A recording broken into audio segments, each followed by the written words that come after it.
موسى قومه 70 رجلا لميقاتنا فلما أخذتهم الرجفة قال رب لو شئت أهلكتهم من قبل وإياي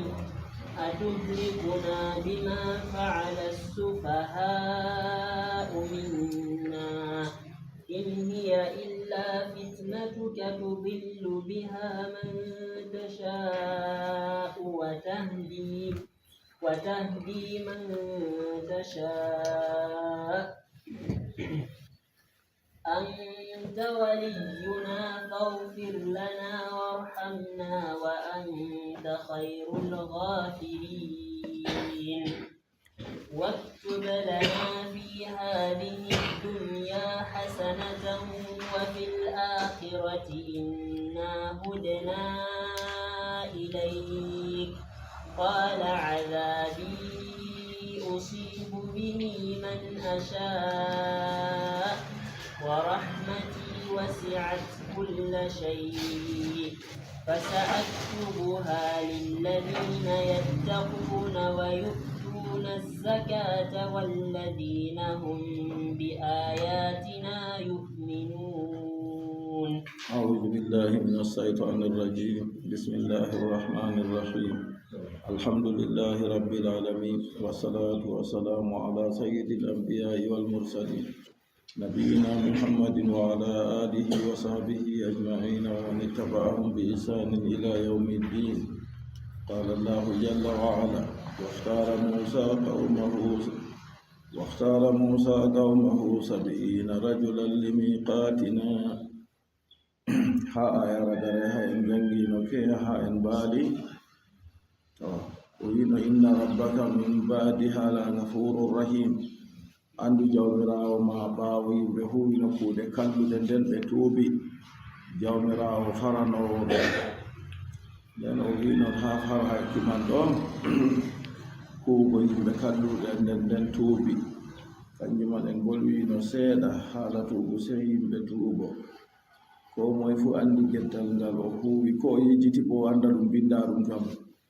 ha o heɓa yaafuye ha majum sey ɓe tuubu laamu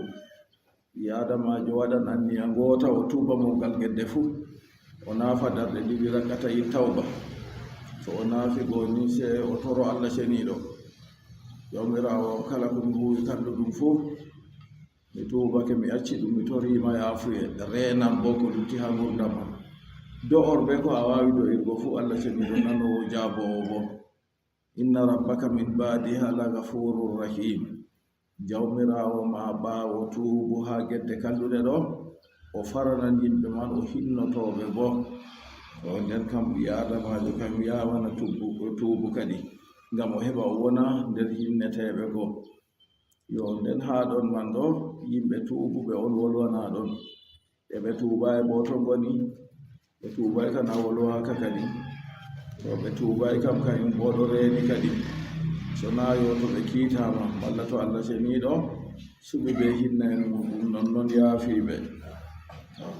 heedi yimɓe ɓe kulata jawmirawo muɗum kamɓe on yawanta tuubuɗo ngam woodi aya no lilladina hum li rabbihim yarhabun ɓen on ɓe laati ɓe ɗo kula jawmirawo maɓɓe wa amma li gayrihim falaysa fi hudan wa rahma. Ha ayaje qur'anu man woni kanda ɓe hinna e ɗo kamɓe man haade en jangino keñago Allah ceniɗo wino walamma sakata an Musa al-ghadabu akhjal alwaha wa fi nushatiha hudan wa rahmatan lilladina hum li rabbihim yarhabun. Nde Musa go tikkere Musa deƴƴi o hoosi alluhaje tawreta amma ko windi her maaje ɗon ha mbindudi maaje kanje man ɗe handititto jeyaɓe Allah ɗe hinnaye bo heedi ɓen kulanɓe jawmirawo muɗum to nde laatake ha kulanɓe jawmirawo wa amma li gayrihim falaysa fi hudan wa rahma. Amma ɓe kulata Allah kam ha alluhaje bo laataki hinnaye kadi ɗum laataki kanda bo ha maɓɓe ɓe kulata wa innama huwa wabalun wa kusran. Kamɓe ka ayaje go laatake ɗum masibo be rusbare fa hiya nadhirul qur'ani ma al mu'minina wal munafiq. aya man tawreta man de ɗum nandi be qur'anu ni hawtade be mumini en be nafiki en andi mumini en kam kamɓe ɓen hinnayi Allah seni ɗo wodani nafiki en bo wala hinnayi saɓɓeteɓe hamɓe lesu yite qala taala fa amma alladina amanu fa zadatuhum imana wa hum yastabshirun wa amma alladina fi qulubihim maradun fa zadatuhum rijsan ila rijsihim wa matu wa hum kafirun. Allah seni ɗo wi ɓen laatiɓe mumini en kamɓe kam ko qur'anu janngama goo qur'anu goo nde ɓesdanɓe kamɓe kam nuɗɗinki nden kamɓe man ɓe ɗo seyoro ɓe de ko Allah seni ɗo jippini amma ɓen ɓe naafika ko woni nder ɓerɗe muɗum kamɓe bo qur'anu goo to ɗo janngama goo nde ɓesda ɓe jonta kam soɓe dow soɓe maɓɓe ko ɓe gondino arande ɓe ɗo mayra bo dow alhaal maɓɓe kamɓe ɓe heferɓe yo deftere tawreta Allah seni ɗo jippini ɗum qur'anu bo Allah seni ɗo jippini ɗum ko hatta mana man yaadugo kadi amma kakkilade nder ɗirawo julɗo ta ya tawa deftere peetel ni ha ɗum ɓe wiya tawreta inde man ɗo a wiya kayre on ta wiyana kayre bo ko waɗi ngam a anda tawreta man to deftere ɗon deftere wajure ni famarde ni ɓe ɗo sorra ha ɗum mo ɓe wiya ɗo windi tawreta inde mare ko haaje ma be mare ma wajuji ɗi a yiɗi fu ɗon nder qur'anu ɗo he'ima taskita dede ko woni ɗon nden ɓaawo ɗon Allah seni ɗo wi ha yimɓe kuloɓe jawmirawo deftere tawreta ɗon nde laatake ɗum innaye ha maɓɓe ɗum kanda ay yakhafuna wahtara Musa qawmahu kadi ɗon annabi Musa mo jam Allah tabitani o suɓi kadi nder yimɓe maako ay min qawmihi yoga yimɓe maako naaɓe fof wahtara Musa qawmahu Musa suɓi yimɓe muɗum ɗo naaɓe fof nde o suɓi ɗo hollima woodi ɓe o sufti nder maɓɓe min qawmihi yoga yimɓe maako 70 rajulan worɓe 50 liman lam yabudil ijla ɓen ɓe laati ɓe rewayno ngaari go bi amrihi taala ɓe umrore Allah ɓaŋiɗo en janngino nabi Musa alayhi salatu wassalam nde o hinanino yimɓe maako o waddananɓe deftere daga to Allah to nini Allah halki konnejo maɓɓe firawna ɓe yimɓe muɗum nde Allah halki ɓe ko ƴami jawmirawo wimo suuma ñalɗe 30 o suumi ñalɗe 30 ko o timmini ɗe jonta ka o yiggi hunduko maako ngam ha piyagol hunduko maako ɗo itta Allah umri mo lora o suumo sappo fahin o warani Allah wolwanamo ɓe piyagol hunduko ma non o suumi sappo go ha nder ñalɗe 10 ɗen kanje ɗen kadi jonta ka bani Israila ɓaawo maako waɗi fitina en nani bo bi'eteɗo Musa Samiriyu kañum on laatake yiino hoto foore puccu Jibril ha yaaɓi fuu ko gene ko leɗɗe jorɗe no sey hecciɗa se o nokki mbulwuldi ha yaaɓi go oɗo jokku o andi ɗum ɗo kam batte ngendam ɗo ha muɗum to kamɓe goo bo ɓe laati ɓe wuƴino kare kuje waɗirgo ɓangal daga kangeje daga care nden wakkati ɓe gurtata be annabi Musa waɗi ɓe lornayno kuje goo to Allah seniɗo inni ɗum bo huli himsoɗi to rawle maɓɓe kanjum on Musa Samiri wolwini ko waɗi non man ɗo ngam ci'e maɓɓe jawle maɓɓe pat ɗum ɓe wurti ɓe acci fuu ɓe yago mari nden ɓe kabdeteɓe jawdi kabdeteɓe go ukki ha juuɗe maɓɓe kamɓe bo ɗo ka laatake je maɓɓe Musa Samiri wiyata ɓe yo on andi kuje ɗo ɗum kuje yimɓe daganta on gadde kuje man nde ɓe gaddi kuje ɓaawo annabi Musa dilligo ha nder ñalɗe 10 go nde ɓe gaddi kuje kangeje be care go Musa Samiri ɓolwini ɗum fuu nde o ɓolwini go sey o mahini ɓe gaggel nda gaggel go ɓe ɗo giya ngel ɗo dari sey o waddi mbulwuldi je hoto foore puccu Jibril yaaɓino o nokki go o loowi ha hunduko maagel ɗon sey Allah seniɗo wi lahu fuwar wodana ngel ubbaago ɓe ɗo nana ngel ɗo ubbo Allah seniɗo wi kadi ɓe yiyata ngel lornataɓe ko nden ngel handataɓe bona nden Musa Samiri wiyata nda deweteɗo mon be Musa fu on oɗo on Musa accimo jotta ka dilli yejjitimo ɗo e ɗaɓɓitoyamo ha nokkure wonde feere to ɗon kadi jotta kam annabi Musa alayhi salatu wassalam nde o yehi o jaɓi andu haaje go o warti o wari o tawi yimɓe go ɓe ɗo ufni rewa ngaari go en janngino yimɓe man laatake bana 50 e gelɗe kam fuu 60 e 8 nona ɓe fuu ɓe ɗo ufni dow rewugo ngaari go nden koye ujune temeɗɗe jeego mbiyanmi ujune temeɗɗe jeego e ujune jeetati ɓe pat ɓe ɗo ndewa ngaari goo nden wurtidinnoɓe ɓe annabi Musa daga Misra ɓe dilli ɓe eeri Maliya bo ɓe fuu maɓɓe ɓe ujune temeɗɗe jeego e nogas jonta ujune noy on dutti rewa e ngaari goo ujune 12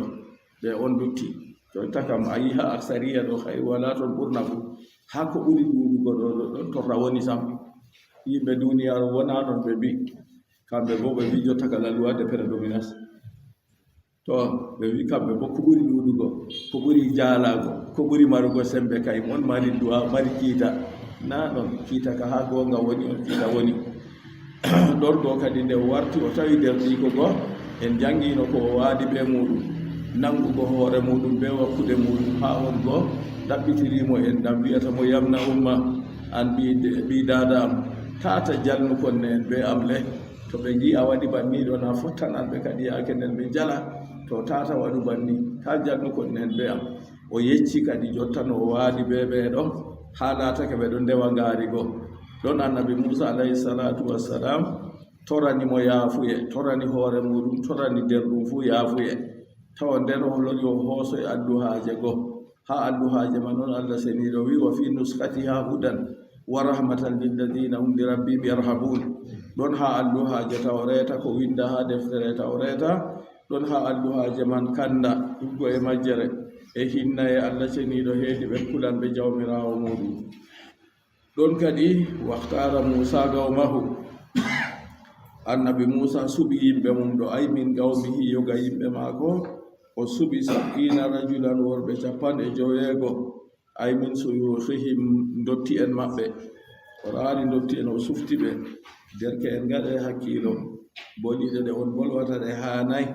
kuuɗe ɗe on huwata ɗe haanayi dotti en ɗo anndi wollugo man be huwugo man fuu on ɓe kuwayɗo on annda ɗum wooɗay on nden kam boliɗe goɗɗe feere ɗe on bolwata ha réseau sociaux ɗo wooɗay kuuɗe goɗɗe feere ɗo wooɗay derke en samnoɓe motoɗo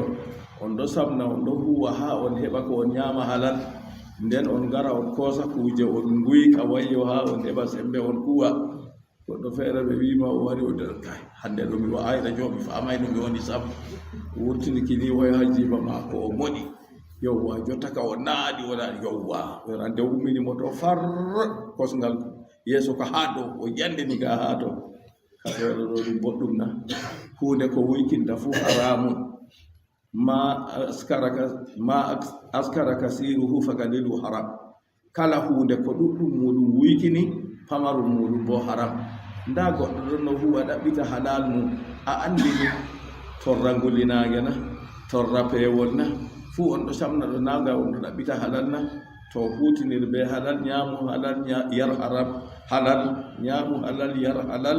a heɓa do ama jaabe a heɓa ko a huwata ɗo ɗum nafe jonta ko annabi Musa nde o sufti to ɓe wi dotti en ɗo ha maɓɓe dabare woni a anda dotti en ɗo ha maɓɓe dabare woni ngam ɓe jarribake kuuɗe ɗuɗɗe boliɗe ɗuɗɗe ɗe ɓe jarribi ɓe yi nafu mum be torra mum an derkejo bo a pamaro a jarribaki a anda kujata on nden kam dabare wona ha dotti en kuugal bo wona ha derke en ngam sembe ɗon dotti en bo kuugal yaake kuugal ka ɗiɗɗi ha muɗum amma ɓe ngoodi dabareji kam annabi Musa suɓi 70 rajulan wonɓe 90 min suyuhihim a yisike ha dotti en maɓɓe na derke en maɓɓe ruwi annahu lam yajid illa 60 sayha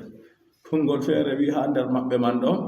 ha o heɓa ɓe o suɓanno 90 go dow umrore Allah kadi o heɓayi ɓe sona dotti en ka 90 fa awhallahu ilayhi an yahtara min asababi asarata nden Allah wahyanimo kadi o sufta derke en ɗo bo sappo wara hawta be maɓɓe mbimami derke en ɓe dotti en se hawta woodi gissa ɓe wi gissa gotka feere laamiɗo feere nde baba maako maayi jonta kam o jooɗiɗi be yimɓe se o wi'ata o sufti derke en corok o waɗi fadamma en maako saraki en maako pat derke en o wurtini dotti en o wiyata ɓe to nawni dottijo am kam maayi on mi heɓi laamu o wiyata ɓe to jotta ka ko moye fuu se mbara baba muɗum to o yiɗi laamu meɗen wooɗa kam ɓe wimo yo ɓe geldi ɓe waɗan o wimo fu bara baba muɗum may ira ɗum ha nder saare mum toon taw ɗon nder maɓɓe derkejo feere ko o waɗata fuu ko o huwata ko o wolwata fuu sey to o sarwiti baba maako taw no luttata huwugo nde ummiti faada o hooti baba maako ƴamimo o wiida ko laamiɗo wi min fuu amin sey min bara babiraɓe amin tawon baba maako maayi o heɓi laamu ɗo ha laamu amin wooɗa o wi o wooɗi jotta kam yaha a nana ɓaawo ton an kam wasu yanade ha nder saare ɗo a wasan bana yanade ni a ira a waɗa leɗɗe dow ton ha yimɓe to gari ɓe contorɗango to ɓe waɗi laarugo go ɓe tawa nda yanade ɗon ɓe tabbitina a mbariyam amma an ka jeeɗu siru yimɓe saare pat ha bolwa ha a yiya ko katammira giɗingo ɓe waɗi bannigo to laamiɗo leni jotta ka ɓe nasti ɓe laari nder ci'e ko saare fuu ɓe tawa yanade saare fuu ɓe tawa yanade janngo bo ɓe njahan faada nde ɓe moftoy ha faada jotta kam laamiɗo wi to on fuu on mbari baabiraaɓe mon on ɗiɗi sike wi oho to wooɗi jonta kam ko on gaɗantanmi kam nde mi laamiɗo moɗon kana sey mi ɓura on ɓe wi oho non jonta kam on mahanammi suudu ha dow hawa on mahanammi suudu hakkude leddi be asama ɗo ha mi mema leddi ngam no laano suudu am fotira be mon nde mi laamiɗo kam ɓe jooɗi siriw derkejo mo baray baba muɗum ko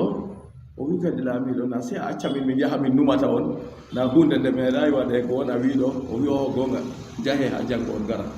hootugo yay o yecci baba maako nda ko laamiɗo wi o wi a wooɗi to a hooti ɗo a wi'a laamiɗo yo kanko andi suudu maako ɗo no yiɗi ndu wona to dammude heedata to finetre heedata to ɓaawo suudu wonata suudu man sambre noy ndu marata a wi'a mo o diidana on suudu man ha deydey pellel o yiɗi ndu wona fu kanko andi o diidana on suudu man a wi'a to o diidani on ni on mahaɗum janngo nde ɓe kawti ha faada laamiɗo ƴamti ɓe yimɓe pat gaɗi siriw sey kanko o ɓanti hoolu tan o wolwi nde o volwi o timmini laamiɗo jimmiti numi ardiɗo Allah hokkat ɗum hakkilo ko hokkata mo ardani dey laamiɗo numi sey ɓamti hoore ni an ka a fewana mbaray baba ma an kam a fewana mbaray baba ma yeccam de gonga ni ɓe nde Allah ni o wi wallahi mi mbaray baba min kam kanko yecciyam dabare ɗo o wi yo a yi onon luttuɓe mbarɓe baabiraaɓe mum ɗo on pat on ngala hakkilo to daga hannde o on woni ardiɗo mon to a yi dabare dotti en sike ko on kuwata fof sarwite dotti en ɗo accu tan noon Allah seniɗo umri wa sawirhum fil amri Allah seniɗo wi annabijo sallllahu alayhi wa sallam sarwa sahabo en maɗo ha fi ha annabijo lattake fiiji nder saare muɗum fu o sarwoto an bo mbiɗa a ɓuri nango sawara goɗɗo waddanama dabare conseil ma a jaɓata kuuɗe ma boɗata sagare fu ɗe bonnan nasalullah salamata wal afiya to ɗo ko siftiniri en annabi Musa alayhi salatu wassalam be umrore Allah o sufti 50 nder dotti en maɓɓe 90 dotti en maɓɓe Allah umri mo o warda be maɓɓe jonta kam ha woodi ko Allah wolwanta ɓe arande kana o yahi o hoosi addu'aje tawreta nden fillama kanko man o heɓayi nder dotti en goo koye na 50 ɓe siga 90 goo Allah lori wahayi en maako an yahtara min assababi asara o suɓa ha derke en bo 10 to derke en ɗo hakkiloji maɓɓe ka ɓendayi ɓe keɓtata ko ɓe huwata nafoojum ɓurna fu amma dotti en ɗo jarribi daga wolde be kuugal fu amma sembe huwugo wooda derke en bo sembe huwugo ɗon dawride be maɓɓe kadi ha on heɓa jonta kam on ɓurtina hunde nafoore ɓe wi Allahu alamu ngam majum jotta ka derke en go wari nasti nder dotti en goo fakhtarahum fa asbahu suyuha nde annabi Musa sufti ɓe ni 9 goo sey ɓe latti kamɓe bo dotti en jonta kam ha ɗume hakkiloji maɓɓe fa amarahum Musa alayhi salamu an yasumu wa yatatahharu wa yutahhiru thiyabahum ɗon annabi Musa alayhi salatu wassalam umri ɓe 90 goo ɓe seno ha ɓalli maɓɓe ɓe senno limceji maɓɓe summa haraja bihim ilal miqati wa huwa turi sina sey o wurtidi be maɓɓe jotta ka ɓe dillan ha miqatu ha inorde ha nokkure nde Allah seniɗo iniɓe goo kayre woni turu sina wosere Sinai en nanata ɗon ɓe jaha ton falamma dana Musa min al jabali waqa alayhi amudun min al-ghamami hatta ahada bil jabali wa dakhala Musa fi nde ɓe jahi ha hoosere ɗum sinago nde ɓe jotti ɓe wi ɓurna fu hoosere to wiyama tuuru hoosere marde leɗɗe dow muɗum nde ɓe jotti ha hoosere go ɗon man kadi sey darangal ngal kangeri darangal wurdere wari mawake annabi Musa tarake mo filitake mo daga hoosere go haji fu Musa nasti nder jotta kam nder wurdere go oɗon nder maare wa gala lil gawmi se o wiyata yimɓe kanda ɓe ɗo jaada on ɓe yi Musa nasti nder wurdere jotta kam Musa wiyata yimɓe udnu o wiɓe ɓade to ndaye yam gare onon fu naste fadanaw hatta dakhalu fil gamami wa waqa'u sujjadan ɗon ɓe ɓadi annabi Musa alayhi salatu wassalam ha ɓe nasti nder wurdere go se ɓe suuyi ɓe sujidani Allah wa sami'u llaha wa huwa yukallimu Musa har ɗon go 90 yaaduɓe be annabi Musa go se ɓe nani Allah ɗo wolwana annabi Musa ya'muruhu wa yanhahu ɓe nani wolde Allah ɗo umra annabi Musa ɗo haɗa ɗum kadi dana ma ɓe ɗo nder wurdere ko ɓe waɗano nder wurdere ma noy annabi Musa ma nana bolle man jihaji fuu o heftai her wakere toye sakko kamɓe falamman kasafal gamamu akbalu ala Musa wa qalu nder wurdere go hunci acci ɓe husitake dow annabi Musa nden ɓe wi'ata Musa yo nanu kadi bale yahuda nanu torrada jonta ɗoɗɗon ɓe kisi na ɓe heri maliya ne wayna a yi haɗa ngaari ka ko ɓe mbino ngaari go annabi Musa ɓaawo jotta ka hirsidi wulidi jartidi ha maayo jonta fayinde ɓe nani wolde Allah ko ɓe mbiyata mo yo wa qalu lan nu'mina laka hatta nara Allaha jahra fa akhzahu musaiga ɓe mbi Musa min nuɗɗinoytama sam ko a waɗata ɗo seeto min yi Allah banguɗo min yiya Allah ndamo banguɗo Allah seniɗo wi fa akhzahu musaiga ɗon seetel ɓaago hooyiɓe tan riggago hooyiɓe wa hiya al muradu bir rajfati huna kanjum on woni muño be dimbande haɗo ha surawol ngol ka o wi fa akhzathum rajfatu dimbande hooyiɓe yo ha surawol ngola bo fa akhzathum sa'iga ɗon man do telɓago riggago hooyiɓe to wamatu yawman wa layla so sawtogoɓe nani ɗo goɗɗo wawata nana sawto man nden yokki mum lutta ɓernde taƴa se maya ɓe fuu maɓɓe ɓe maayi ñalomare man ha ñalli hiiri ha waadi weeti fuu ɓe mayɓe wa sababu ahji sa'igati lahum su'aluhum ru'ya e ko waɗi kadi telɓago man riggango man hooyiɓe ɓe maayi ɗo ko waɗi ngam dalila ɓe wi annabi Musa se holla ɓe Allah banguɗo ɗo wa hadha qawlu ibn Abbas o wi ɗo woni konngol Abdullah ibn Abbas wa qala ibn Abbas inna sab'ina alladhina sa'alu ru'yata o wi andu ɓeɗo 90 ɗo ɓe ƴami ɓe mbi ɓe giɗi ɓe gi'a Allah ɗo gayru sab'ina alladhina dhahabu li shafa'a na ɗum 90 ɗo ɓe yehino ngam seeta ɗo ngam ha ɓe seetono yimɓe maɓɓe ɗo na ɗum kamɓe o wi fal ula arande en kam akhjarhum sa'igatu bi sababi su'ulihim ru'yata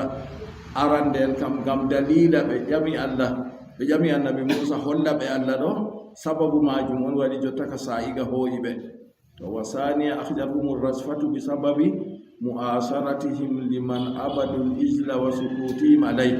to ɓe yabo kamɓe bo ɓe rasfa dimbande hooyi ɗum bo kamɓe bo ɗum wonduɓe ɓe ɓen rewɓe ngaari go ɓeɗo jeeɗi bo ɓe haɗay ɓe ɗo rewgo ngaari ɓe sendiray ɓe maɓɓe to a senden ka geɓe man feere feereje ɗiɗi wa ila hadha al qawlu yusiru al mufassir ha ɗon o wi tafsir o ɗo sappira kadi be konngol muɗum qala wa hum gayru alladhina sa'alu ru'yata kanjum o wiyata annabi Musa warti ɓe 70 ɗo o sufti 70 ɗo worɓe limi gatina ngam inorde amin aylil waqti alladhi wa'adnahu ngam wakkati min inanimo bi idyanihim fihi be waddugo ɓe ha nokkure man yatadiru ngam ɓe geldita min ibadati ashabihimul ijla ngam sababu sobiraɓe maɓɓe ndewino ngaari go fa kharaja bihim ɗon annabi Musa wurtidi be maɓɓe kadi falamma akhjarhum rajfatu nde ni dimbande hooyiɓe alzalzalatu sadida dimbande leddi saatude on hooyiɓe galam no abbasin bi annahum lam yazayalu yawmahum hina abadul ijla ko waɗi dimbande leddi may hooyiɓe bo ngam kamɓe ɓe sendirayi ɓe yimɓe maɓɓe wakkati ndewi ngaari to a seeto yimɓe ɗo waɗa geddal habdu a haɗa ɓe to a wawata haɗgoɓe bo senditirɓe maɓɓe seedu e maɓɓe ta goddaɓe maɓɓe kadi to ɓe ɗo gaɗa geddal o ngam ko waɗi bo Allah seniɗo wi wattaku fitnatan la tusibanna alladina zalamu minkum khassa ndente fitina o wapata to o ñiiɗo tan nder moɗon to nini yimɓe ɗo waɗa geddal goɗɗo ɗo wondi be maɓɓe yaake to geddal wari kanko fuu o halkidan be maɓɓe hande kam anda yande janngo ɓe sendira kadi annabijo muhammad sallallahu alayhi wa sallam o wi kono tammi honoygo suudu kaaba to ɓe jottake ha bi bayda min al ardi ɗum inde nokkure na to ɓe jotti ha nokkure wiyete bayda min al ardi annabijo wi yuhsafu bi awwalihim wa akhirihim ɓe mutne nder lesdi daga arandejo maɓɓe ha ragarejo maɓɓe to ɓe fuu ɓe mutnete nder leddi banniman summa yub'asuna ala niyatihim hoti ande dal ngal to waɗi ɓe yummitine dow anniya maɓɓe har ɗo nde annabijo sallallahu alayhi wa sallam woni ummul muminina aisha radiyallahu anha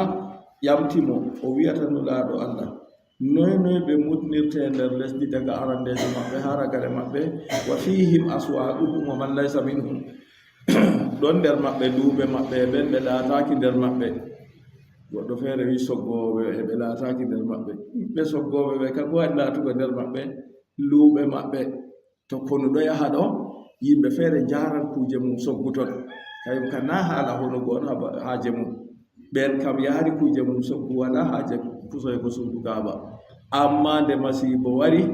mutni ɓe daga arande en ɓe ragare en ɓe ɓen yaaruɓe soggu mum ɓe ɓen ɓe jahangal hawri ɓe tan yaayi ngam pusugo suudu kaaba annabijo sallallahu alayhi wa sallam ɓe fof ɓe munnete nder leddi summa yub'asuna ala niyati hoti yande dargal to waɗi ɓe ummitine dow anniyaji maɓɓe kadi mo anniya mum pusoygo suudu kaaba ma hiite mo anniya mum ngam yaago luumo mum feere mo ngam jahangal hawti ɓe kayen bo feere wala taziru waziratun wizra ukhra nafsu mar'u junuba eftata junuba nafsu jumbugu gongu feere to ɗon kadi ɓen man ɗo ko waɗi ɓe kalka ɗo ngam dalila ɓe ɗon gondi be yimɓe rewɓe gaarigoɓe seeday e maɓɓe to ɗum konngol deyde en andi abdoullah ibnu abbas habrul umma modi bo ummatore nde kanko wi ɗum kalam no abbasin ɗi annahum lam yazayalu yawmahum ngam hamɓe ɓe ɓe seeday ɓe ummatore maɓɓe hina abadul ijla wakkati ummatore go rewi ngaari kanjum waɗi dimbande leddi satunde nangi ɓe gaala o wi wo hum gayrul ladina sa'adu ruya ɓeɗo na kamɓe on tori yiigo allah ɗo wa ahjaruhum sa'iqatu nden sa'iqa hooyiɓe ɗo ɓen bo ɓe feere fayin gaala musa annabi musa alayhi salatu wassalam o wiyata rabbi law shi'ta ahlaktahum min qablu wa iyay o wi rabbi jawma law shi'ta wonɗo a yiɗino ahlaktahum a halkannoɓe min qablu ko arti ay qabla khuruji bihim daga yeeso wurtidaki am be maɓɓe li yu'ayina banu israila dhalika ngam bani israila en gi'a bolwa ɗum ɗo wala yattahimuni tata ɓe tumanmi ɓe tumatano yam to ɓe gi non to a halkino ɓe daga yeeso min wurtiday min ngari ha ɗo bani israila en yi non nden kam ɓe tumatayam amma jonta warugo ha ɗo nden nden ɓe ngari ɓe maayi ha nokkure nde bani israila en tumotoyam to kanjum kadi annabi musa alayhi salatu wassalam o wolwi ɗo ha o yeddito ha o tora allah seniɗo yiɗna e muɗum waɗa deyde no ta bani israila en ta yahuda en tumoro mo on o wolwini ɗum wa iyaya be am fuu o wi a tuhlikuna bima fa'ala sufaha jawmirawo beɗa a halkiran min bima fa'ala sufaha minna be ko joha en nder amin kuwi istifhamu istitafin famtinki ha ɗo ngam enɗitinki ayla to azibna bi zambi gayrina jawmirawo amin ta yangitir min be junuba tana amin annabi musa alayhi salatu wassalam o ɗaɓɓitiri allah enɗam ha ɗo ngam dalila yo jotta kam o tori allah o waɗi do'a maako to o waɗi ɗon man ɗo ɓe wi to umrore ummi daga pamaro yehi ha mawɗo ɗum torde to umrore ummi daga mawɗo wari ha pamaro ɗo woni umrore a yi Allah woni mawɗo. Annabi Musa nde wolwi banni to o wiyata atulikuna bima fa'ala sufaha'u minna bela a halkiran min bima fa'ala sufaha'u be ko joha en huwi minna ibbo e amin to mana majum tata halkir min on o wi istifhamu istitafin ay mana man la tu'adhibna bi dhanbi gayrina tata yangitir min be junubatana amin do annabi Musa do o tori Allah senido on banani yo don man non laati anda ɗum Allah senido yangitirta goɗɗo fu be junuba goɗɗo feere to na to kanko on waɗi bo sabbibini on man ha ukkiya junuba bo o yangita on man o ɓesdana oya bo sowi junuba muɗum amma oya man simtata kam. Annabi Musa wiyata in hiya ay ma hiya wala ko fitina ka ka laati ay alfitnatu allati waqa'at fiha alsufaha'u fitina ni ka joha en ukkiyar maka be yo torugo woy mi yina be Allah wala ko ɗum laati illa fitnatuka koye na ɗum fitinama ko bo ɓe yaton ɓe salino seedugo ɓe rewoɓe gaari wala ko ɗum laati illa fitnatuka koye na fitinama ibtila'uka jarribaki ma a jarribiri ɓe be majum on dede hoddirore ma an bo andi ko a waɗi non a jarribiri ɓe to kadi tana nanguru min be majum tudillu biha man tasha'u aɗo majjinira aɗon selnira be jarribaki man mo a muuyi illa lahu majjinki ɗum wata hadi aɗon handa bo man tasa'u mo a muuyi hidayatahu handitirki ɗum anta waliyuna an woni keetinowo amin mutawalli umurana heetiniɗo fiiji amin fakfir lana jawmirawo amin faran min warhamna hinnu min wa anta khairul ghafirina an woni ɓurɗo faroɓe fof malla ma ngol laata wa anta khairul ghafirina an woni farowo amma Allah seniɗo on wima noon wa anta khairul ghafirina an woni ɓurɗo faroɓe fuu yaafoɓe fuu an ɓuri na nder jeyaɓe Allah bo a tawan goɗɗo waɗa goɗɗo toña mo waɗa mo hunde hallunde ni o wiya o yaafi to Allah seniɗo on ɓuri yaafugo kadi a tafsiru laysa ala babihi o wi tafdilu ɓurnuki man an woni ɓurɗo yaafoɓe ɗo jawmu ha siya wi wala dow babol man malla bo a wiya ɗo dow babol man ni ko waɗi ɗo bi'tibari anna al-ghufra yusabbibu li ghayrihi ta'ala yaafuya ɗo lencitinte ha tana Allah bagiɗo bo nden wa huwa al-ghafirul haqiqiyu amma Allah seniɗo kanko woni yaafowo ɗo haqiqe kam. Annabi Musa alayhi salatu wassalam waɗi du'a muɗum banani ɓawo ɗaɓɓitiri Allah yurmineki nden o wi'ata Allah ya faran min hinnu min an woni ɓurɗo faroɓe fof. Allah seniɗo de annabi Musa alayhi salatu wassalam do ibanni Allah jabani annabi Musa ha do'a muɗum. Allah seniɗo wimo annabi Musa ha jontani nder do'a mako o wiyata waktub lana fi haji dunya hasana wa fil akhirati inna hudna ilayka waktub lana jawmirawo windan min aw jib lana wajiban min fi haji dunya e duniyaru ndu hasana tan bondi wa fil akhirati hedi al akhira bo hasana wadu min ha duniyaru ndu min laata kuuɗe amin komin huwata fu kuuɗe boɗɗe ko a wafirta min fu ɓe koddiroje boɗɗe feesinan min bananiman to a waɗana min banni nden ha al akhira bo a waɗa min minin ɓe min tuubuɓe min lortuɓe heedima. Annabi Musa alayhi salatu wassalam du'a mako o wi hudna ilayka ɗo rajana min soƴƴitake inna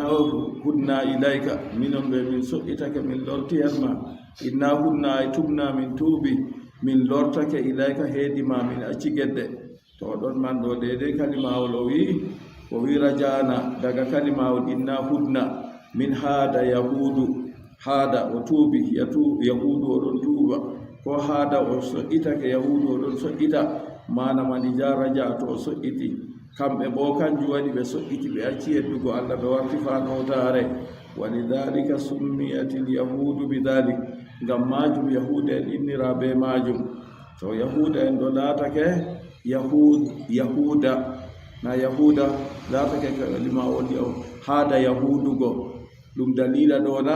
tafsir o men yaari ngam dalila man konngol maɓɓe inna hudna ilayka ɗo ɓe innirama yahuda konngol feere bo wi mawɗo maɓɓe ha nder ɓiɓɓe annabi yaquba woodi bi'eteɗo yahuda to tokkaago haa on man kadi hunde bo to tokki juutiɗo yaake feere ɗum moyta masɗe goɗɗe feere bana bagadaza hande ka bagdad en andiri ɓe delinaɓe zali ɓe wi ɗo bo inde maɓɓe man ɗo ɓe inde mawɗo maɓɓe go yahuda onde jamanu juuti warti yahuda ɗum konguɗi amma nda ko allah seniɗo waddi ɓe mbi annabi musa wiyata inna hudna ilayka minin min coƴƴitake her maɗa wa kana smu madhin qabla nasfi sariatihim ɗum laatake inde go nde mantore daga yeeso nasfuki sariya maɓɓe inde yahuda go wa bada dhalika sara zaman amma ɓaawo majum nde allah seniɗo jippini deftere wonde feere nasfi deftere yahuda allah seniɗo nasi nde warti inde go ɗum inde ñigore kadi ha yahuda go hande kam sakko ma andi kuuɗe yahuda no wayi allah seniɗo wayno sarri maɓɓe ha allah seniɗo wiyata ya ayuha alladina amanu la tattakhiju aduwi wa aduwakum awliya onon muminen tata jogite konnen abbe konnen moɗon fu keetinaɓe ɗum moggal heferɓe fu yahude en woni nder maɓɓe wala seko kamɓe wande annabi musa alayhi salatu wassalam lenama her maɓɓe jonta nder gissa maɓɓe ɓe annabi musa on en gondi ɗo arande kamɓe ɗaɓɓiti rewugo lawru way annabi musa waɗana ɓe lawru ha ɓe ndewa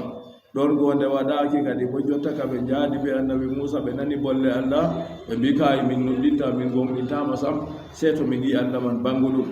annabi musa alayhi salatu wassalam wiyata jawmirawo amin ta nangir min ɓe ko joyen ɗuwi nder amin yo ɗon nder do'aje yimɓe feere ɓe dorto ɓe man yimɓe man pamɗiti jotta kam amma yake min bikkon ɗon no wudda waɗa to a yehi ha juulirde a juulino a tawan ɓaawo to silmini ɓe waɗi baagiyatu timmini ɗo liman do'ata kam amma o wolwata bo se o sappo goɗɗo feere to ɗum nayibi to noyi o sappa ɗum to o sappi on go ɗume haaje maako ngam waɗugo do'a a nana on man ko fuɗɗirta do'a mum allahumma amin to waɗi bannigo nden mbawaton ɓe janga kadi ha nder do'aje man ɗon wala tahusna bima fa'ala sufaha'u minna ɗon nder do'aje man handi do'aje ɓe heyenna madinko en ɓe do'orto banni o do'a bo nde tati to jotta ka ɗum famɗiti en tokke dina laabka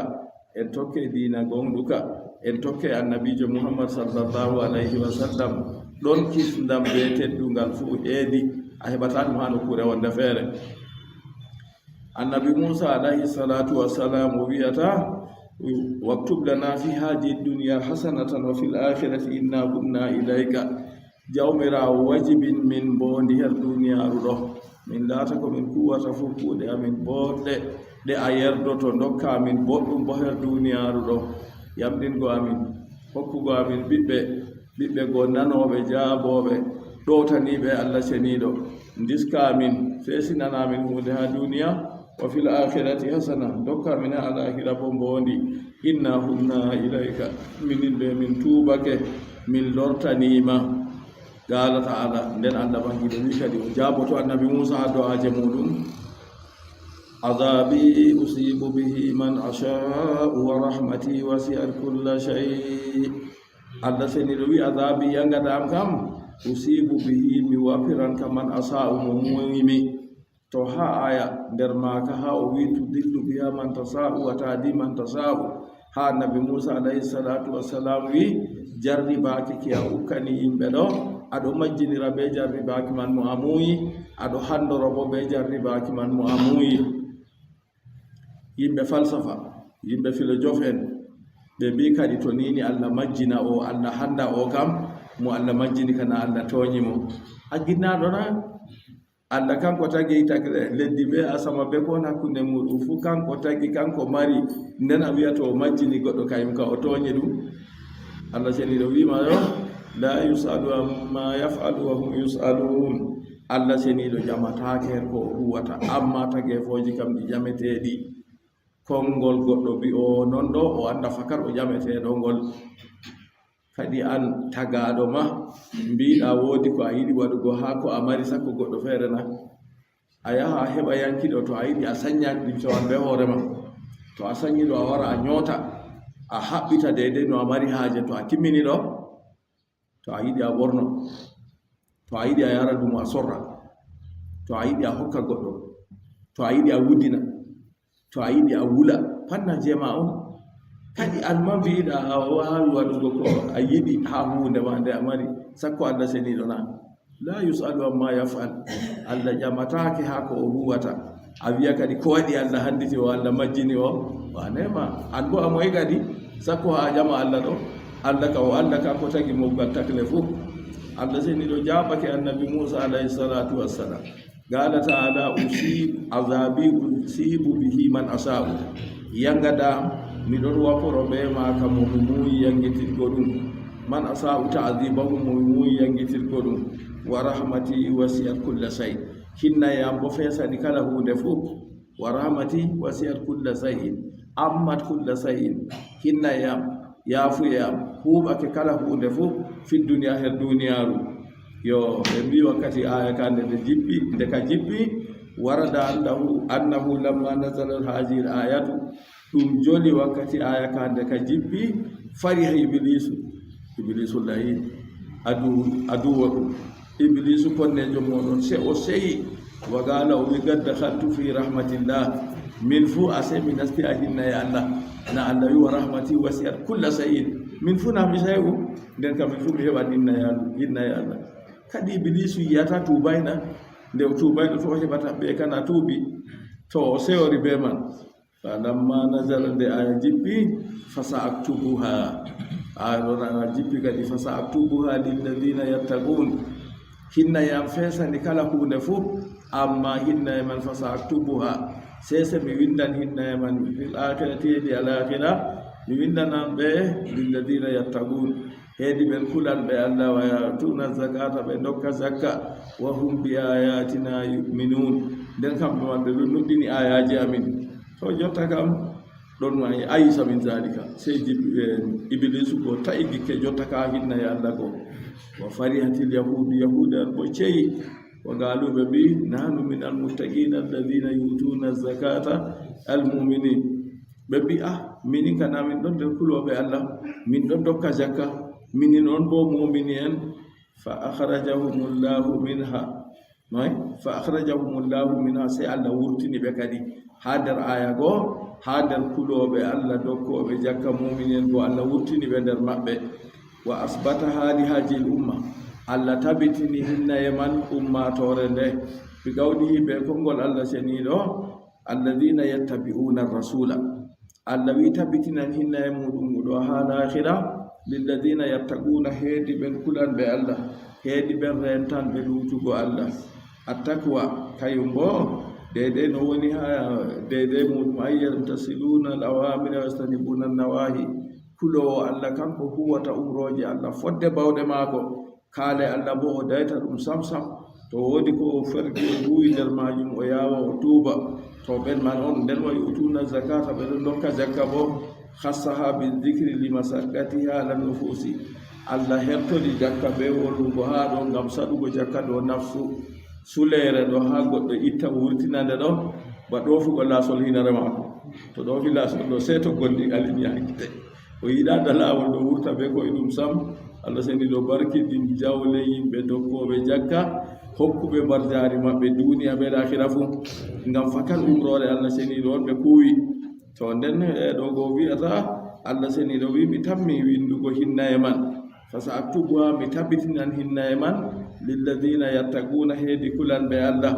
huwanɓe umroje Allah accakale Allah wa yutuna zakata ɓe ɗon dokka jakka bo khassa bidhikri limasaqqati ala nufusi Allah seni ɗo hertori jakka ɗo be woluki ngam saɗuki maka dow nafsuji min haysu innal mala mahbub ha nokku jawdi ɗo giɗadi masine to goɗɗo wiyama wayne ga yiɗa jawdi o fewan yoyre won o mari a heftayi an on ha o yoyre jotta kam jawdi ɗo mo yiɗa jawdi ka noy ayyaya annabijo sallallahu alayhi wa sallam o yiɗi jawdi man to o heɓi o hokkati sadaka na an bo a yiɗi jawdi man to a heɓi a hokkata na on sendiri kadi amma hollima yiide ka ɗon nasallah salamata wal afiya nden Allah seniɗo wi ɓen man ɓe jotta kamɓe Allah tabitinta Allah waɗi hinnaye muɗum huɓata kamɓe kamɓe woni nuɗɗinniɓe kulanɓe Allah seniɗo nden wa yutuna zakata ɓeɗon dokka zakka jakka ɗum bo ha deydey none ko hokkete ko sari islam waddi tabitini deydey dabbaji ɗi laati nemorteɗi kanji man ɗo ɗi dokkanteɗi jakka ɗi nemortake ɗi kutinirte ha kuugal gongal feere bo jakka wala maji ha nder nemorteɗi go ko hadiseji gaddi to a haɓɓat ɗi a ñamna jakka wala ha maji sei to ɗi oroto ɓurna hitande fu ɗi oran ɗi duraya jakka ɗon ha maji nemoraɗi man ɗum ɗiye ɓe wi ɗum geeloɗi nayi baali beyi none maji no laati fu nda dabbaji ɗi nayi ɗo kanji ɗi jakka ittinte yo nden ko remete sige wurde be muɗum kayum bo ittante jakka amma be sarɗi ha dabbaji ɗiyago geeloɗi ka daga to ɗi gaɗi joyi fuɗɗete ittanego jakka mbaala hokkete ha to ɗi sigi no gase joyi hota nder maji kadi yo nayi bo sei to ɗi sigi 30 hokka ngaari ɗiɗiri ɗo dilla kayum bo to 40 bo wiige 3 kayum ka bannino noon jakka muɗum to 30 ni to 40 bo ni baali be be'i kanji bo sei to ɗi sigi 40 to sigi 40 ɗo hokka mbaala ngoota ngam e muɗum sollilori fuɗi banni man ɗo jakka man seedata banni yo nden ɗume fayinta hokkete jakka goɗɗo pilowo kanko bo jawdi maako ndi o mari kayri bo ndi hokkete e ndi jakka her muɗum hiisa ndaara ko a fildata fu yotta ka ferme a waɗatana yotta ka ransa a waɗatana a soodan kuuje a wadda a sorritana ɗum kuuje ñamdu a soodata a wadda a sorritana ko ɗum kuuje pawne a soodata a wadda a sorrita ɗum fuu majum to ni aɗo filira be majum aɗo heɓa jawdi ɗo jakka ɗon her majum jakka man ɗo wari tindinama to yimɓe kanŋeeri jakka deydey no ɓe ittirta jakka her muɗum seeto jawdi maako ko o mari man ɗo yotti ko soodata dinaru no gas ɗo ɗon ɗo ceede ɗuɗɗe na ɗum ceede maño to laatake ɗum sardi bo to sardi bo yimɓe sardi bo deydey ko ɗum soodata kayum bo gram temeɗɗe ɗiɗi noy gram sike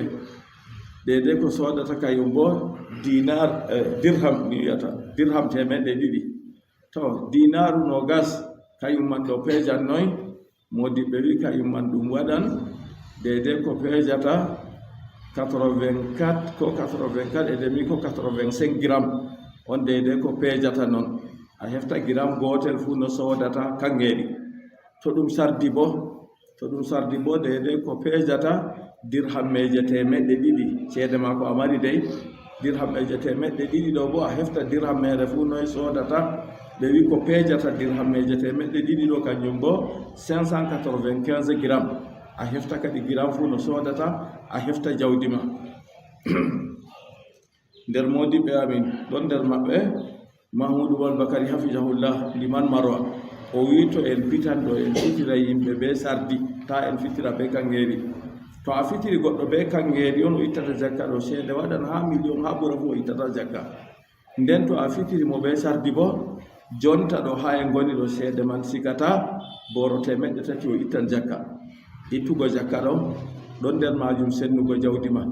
sennugo ma nafsu ma an yiɗnugo ma ha ɓiɓɓe adama ɓe on gondi accu mangol man allah ceeniɗo tasɗo ma yiɗete ngam a hutiniri ɓe umrore maako to ɗum on deydey ko ittete jakka her muɗum do ha deydey kuuje ko fileteɗo bo modi ɓe wiɗo sendage ɓe ɗiɗi woɗɓe feere to soodi kuuje mum ni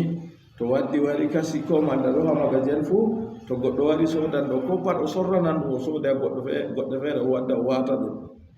goɗɗe feere bo ɓe soodan kuuje man kanje ɗo ɗe sorrititake sey yande lumo yummi to iri maji a woni bo on a mari bo kanje bo aɗo siga ɗe ha deydey yande lumo yummigo a sorra kuuje man ba wiigo ko ɗe jooɗi ɗe siki duuɓi 10 to a sorride ɗo ɗum hitande woore tan a hokkata jakka amma ko a kasi ha nder boutique ma ɗo ko ɗe sooday to hitande timmi na woodi feere ka soodi a waɗa e gontora hawra ɗe fumaji a ittana ɗe jakka hawta be ceede ma ɗe a mari allah ceniɗo wi'i mi tammi windango hinnaye am feesani kala hunde fuu ɗo mi tammi windurgo ɗum fil akhirati heedi alahira mi windina lilladina yattaqun heedi ɓen kuloɓe allah way utuna zakata ɓe dokka jakka laaru tawna ɗo huɗa allah kam na aɗo huwa umroje allah fodde bawɗe ma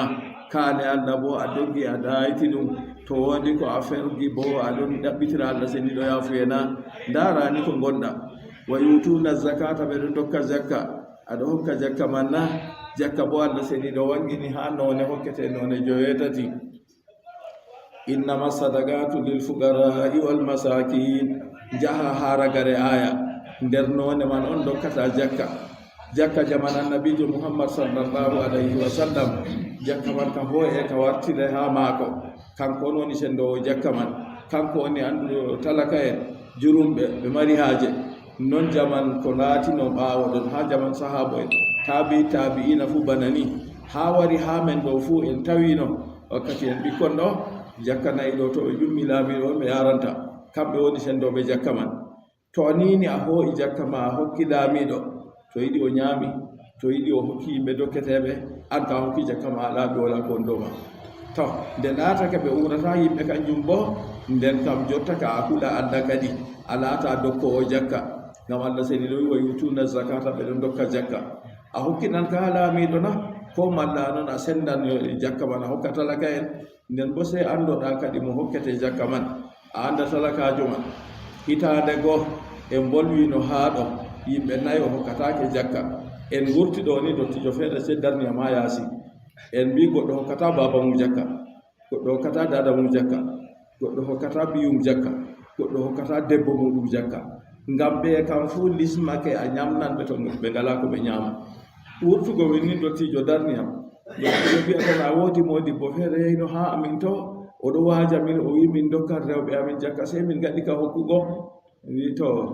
a hawti ɗo on waɗa lissafi duuɓi ko saaɗi ko on dokki rewɓe mon be ko on dokki ɓe man kanjum man sey on fuɗɗita on hokka jakka man feere amma debbo kayum hokkan gorum jakka ngam lismayi debbo ñamna gorum to o defa bo fayin ɓe ñama ɗum bo amma gorko nde lismake kanko ñamnata debbo maako o hokkata debbo jakka sey o anda kadi ɓe won dokketeɓe yimɓeji ɗo ƴama bo kadi derɗam mi hokkan ɗum jakka na derɗa debbo be gorko fu a hokkan mo jakka ngam wajibay dow ma a ñamna mo bappa ma a hokkan ɗum jakka be ɓikkon muɗum fu doggoma kawu en ma yapenɓe ma ɓe ka fu a hokkan ɓe jakka goɗɗo ƴamino annabijo sallallahu alayhi wa sallam hokkugo bandirawo sadaka annabijo wi hokkugo bandirawo sadaka geɓe ɗiɗi sadaka tul wasila a hokki sadaka a sonake sompo ɗo ma heɓi barjari wa yutuna zakata Allah seni ɗo wi mi windanan hinna yam fesaniɗo kala hunde fuu ɗo herɓen kuɗanɓe Allah wa yutuna zakata ɓe dokka zakka walladina hum bi ayatina yuminun ɓen ɓe laatake bo ɓe ɗon nuɗɗini ayaji amin to ɓe laati ɓe ɗon nuɗɗini ayaji amin ɗo yahuda en ɗon nder maaje kadi na walladina hum bi ayatina yuminun ɓe laati ɓe ɗon nuɗɗini ayaji amin ha jonta funa lawayna yahuda tamman kayum Allah tokkitini to a heftayi yimɓe man ɓe Allah seniɗo wi hinna e muɗum feesani kala hunde fu ha alakhira ɗo alladina yattabi'una ar-rasula an-nabiyya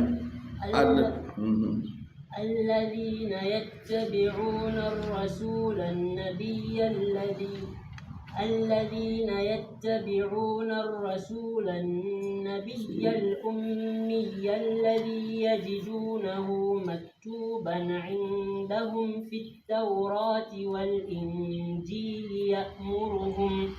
يأمرهم بالمعروف وينهاهم عن المنكر ويحل لهم الطيبات ويحرم عليهم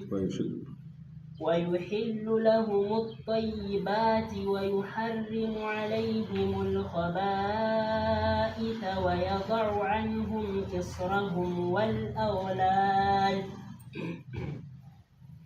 ويضع عنهم إصرهم والأغلال التي كانت عليهم فالذين آمنوا به وعزروه ونصروه واتبعوا النور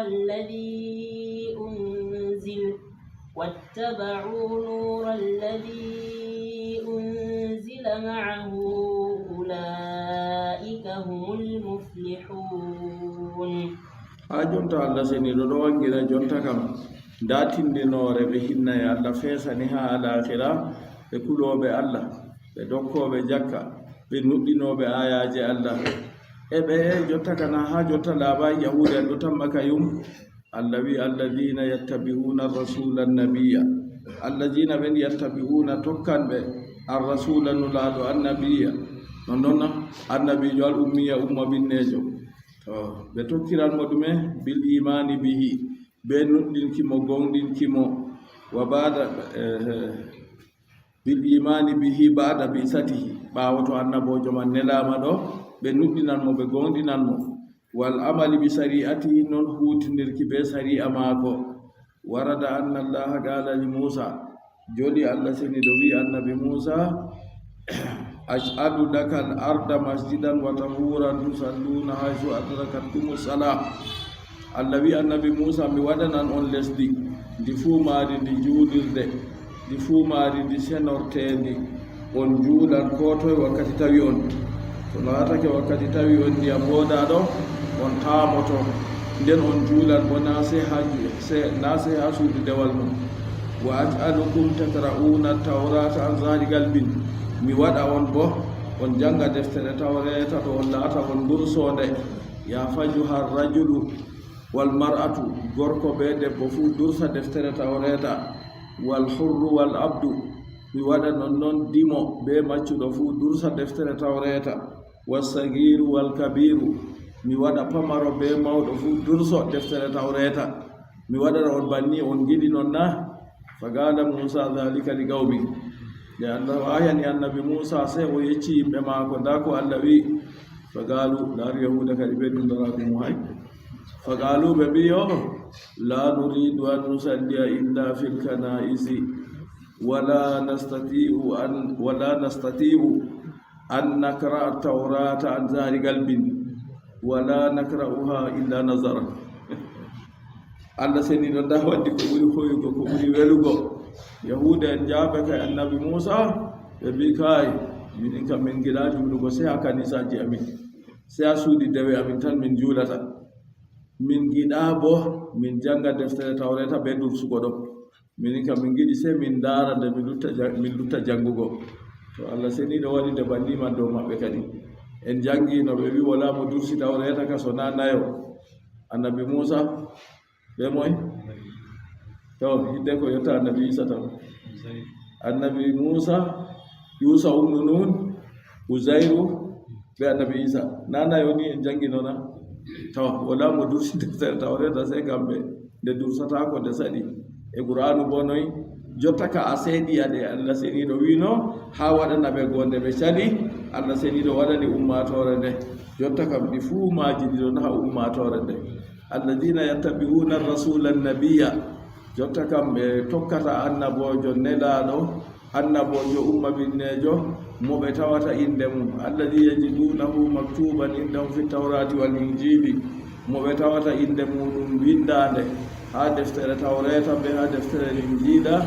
bismihi ɓe inde maako wa sifati tindinore maako tokkoɓe annabojo mo tindinore mum ɓe inde mum wari ɗo nden ya'muruhum bil ma'ruf oɗo umra ɓe mbondi wa yanhahum anil munkari oɗo haɗa ɓe jankira ɗum wa yuhillu lahum tayyibati oɗo dagnana ɓe ɗi laati seniɗi harmina dow maɓɓe wa yuharrimu alayhim al-khaba'isa oɗon harmina kuje coɓɗe bo dow maɓɓe en lortoto aya man to Allah seni ɗo muyi jango nasalullah salamata wal afiya wa sallallahu wa sallim wa barik ala nabiyyika wa rasulika muhammad wa ala alihi wa sahbihi